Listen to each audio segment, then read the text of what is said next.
Já foi traduzido em mais de 110 idiomas e, com mais de 140 milhões de cópias impressas, é um dos livros mais publicados no mundo. Mas o que é o Livro de Mórmon? De onde ele veio e quem é esse tal de Mórmon? Este é o Livro de Mórmon simplificado. O Livro de Mórmon é um volume de escrituras antigas semelhantes à Bíblia. A Bíblia conta a história dos antigos habitantes do Oriente Médio. O Livro de Mórmon conta a história dos antigos habitantes das Américas. O Livro de Mórmon começa com a história de um profeta chamado Leí, que viveu em Jerusalém por volta de 600 a.C. Deus avisou Leí através de um sonho que Jerusalém seria destruída por causa da maldade do povo. Leí reuniu um pequeno grupo, incluindo sua família, e fugiu para o deserto seguindo ordens de Deus. Com a proteção e a instrução de Deus, este grupo cruzou o deserto da Arábia, construiu um navio e navegou para o continente americano. Logo após sua chegada, conflitos entre o grupo fez com que eles se dividissem em dois, os nefitas e os lamanitas. Com o passar do tempo, os nefitas e os lamanitas se tornaram grandes civilizações. Deus chamou profetas entre esses povos da mesma maneira que chamou em Jerusalém. Estes profetas, tais como Nefe, Jacó, Mosias e Alma, profetizaram sobre Cristo. Eles também registraram a história do povo em folhas de latão e ouro. Essas folhas são conhecidas como placas. Seus registros cobrem eventos históricos, políticos e militares. Eles também contêm revelações sagradas dadas por Deus aos antigos habitantes das Américas. O mais importante é que os registros testificam de Jesus Cristo.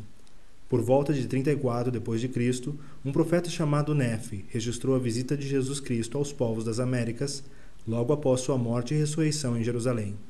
Cristo ficou aqui por um tempo com as pessoas ensinando, curando seus doentes e organizou sua igreja da mesma forma que havia feito em Israel. Depois que Cristo subiu aos céus, o povo permaneceu obediente aos mandamentos por um tempo e houve paz entre nefitas e lamanitas. Centenas de anos depois, o povo caiu em pecado. Houve uma grande batalha entre nefitas e lamanitas, onde toda a civilização nefita foi totalmente destruída. Pouco antes dessa destruição, um profeta nefita chamado Mórmon juntou todos os registros dos profetas anteriores e colocou tudo num só registro. Ele gravou esses registros em placas de ouro para serem preservadas através dos tempos. Antes de morrer, ele entregou esse registro a seu filho, chamado Moroni, que foi o último guerreiro nefita sobrevivente. Depois da grande batalha, Moroni fugiu para o norte para escapar dos lamanitas e acabou chegando num lugar que hoje é conhecido como a parte norte do estado de Nova York. Antes de morrer, Moroni enterrou o registro sagrado no monte chamado Cumorah. Enquanto isso, a civilização lamanita continuou a crescer e dominou grande parte do nosso continente. Eles são um dos antepassados dos índios.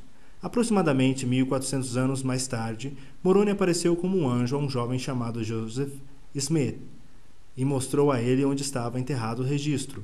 José resgatou esse registro e, pelo poder de Deus através do Espírito Santo, traduziu o registro da língua antiga para o inglês moderno. O livro foi publicado em 1830 com o título O Livro de Mórmon, Outro Testamento de Jesus Cristo. O termo Mormons é um apelido usado para falar dos membros da Igreja de Jesus Cristo dos Santos dos Últimos Dias, porque eles acreditam no Livro de Mórmon e usam este livro como um companheiro da Bíblia. Se você quiser uma cópia gratuita deste livro, fale com a pessoa que te mostrou esse vídeo ou ligue para o número que aparece na sua tela.